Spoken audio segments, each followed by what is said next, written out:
President Trump is greeted by South Carolina Gov. Henry McMaster and his wife Peggy McMaster as he heads to Greenville, South Carolina, for a fundraiser. Carolyn Castrap, Greenville, South Carolina. President Trump came to a golf resort here Monday to help raise money for South Carolina's governor, making his first foray back onto the campaign trail since the embarrassment of siding with a losing Republican primary candidate in Alabama's special Senate race. As was the case in Alabama last month, Trump's trip south to support an establishment candidate was driven partly by loyalty during Trump's presidential campaign. South Carolina Gov. Henry McMaster, then the lieutenant governor, was the first statewide elected official in the country to throw his support behind the real estate executive and reality television star. McMaster, a stalwart of South Carolina politics for the past 3 decades, was elevated to governor in January when Trump picked Nikki Haley to serve as ambassador to the United Nations. Now, McMaster is facing a primary challenge from a well-funded candidate who has cast herself as the insurgent in the race. Catherine Templeton, a Mount Pleasant lawyer who headed 2 agencies during Haley's administration, says she is running against the Palmetto State's Good Ol' Boys network and has promised to be a force against a government that has gotten too big and too self-serving.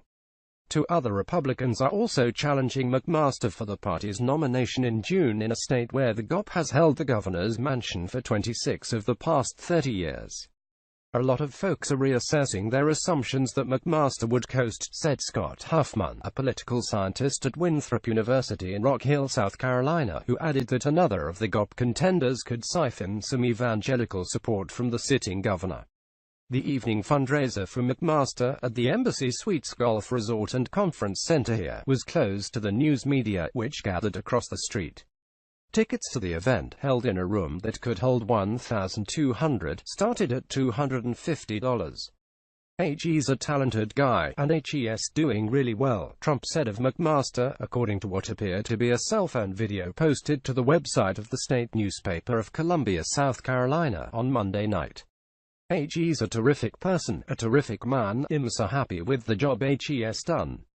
Trump was greeted before the event at the airport by McMaster, his wife and their 2 adult children, after a flight on Air Force One that also ferried Sen.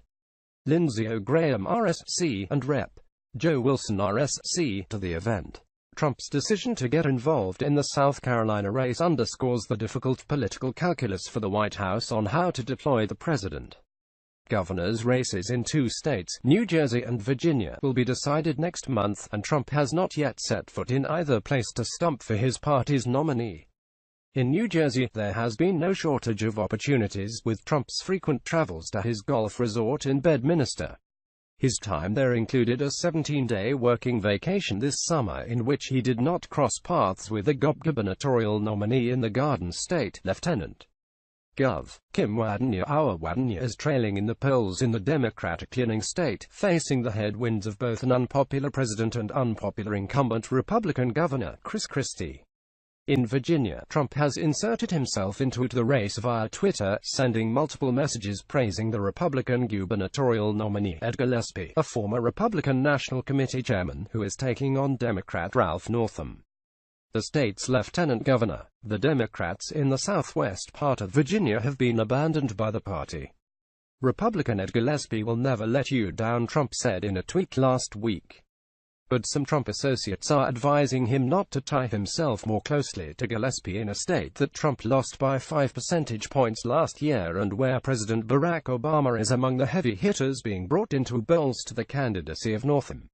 "I think it would be malpractice to send him into Virginia this close to the election, knowing there's a real possibility of a second embarrassing loss in a row," said one Republican consultant close to the White House. When the Republican National Committee met in California in May, Trump appeared via a taped message in which he suggested he would like to be heavily involved ahead of next year's midterms, but whether that turns out to be the case remains to be seen. "He'll be going around to different states," Trump said. "He'll be working hard for people running for Congress and the people running for the Senate. We can pick up a lot of seats, especially if it keeps going the way it's going now." Although there are some emerging parallels between the South Carolina governor's race and the Alabama Senate contest, there are some distinct differences as well. Templeton, who has never held political office, is largely unknown statewide. In Alabama, Roy Moore, the insurgent GOP candidate who prevailed over the Trump-backed Sen.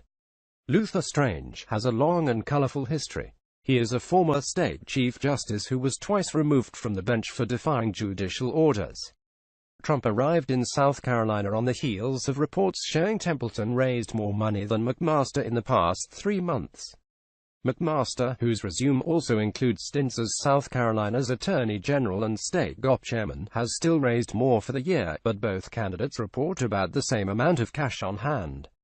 Dick Harpootlian, whose tenure as chairman of the South Carolina Democratic Party chairman overlapped with McMaster's service as the state GOP chairman in the 1990s, said McMaster is a rational politician who likes to put a consensus together to try to move the ball forward. He's not a bomb thrower.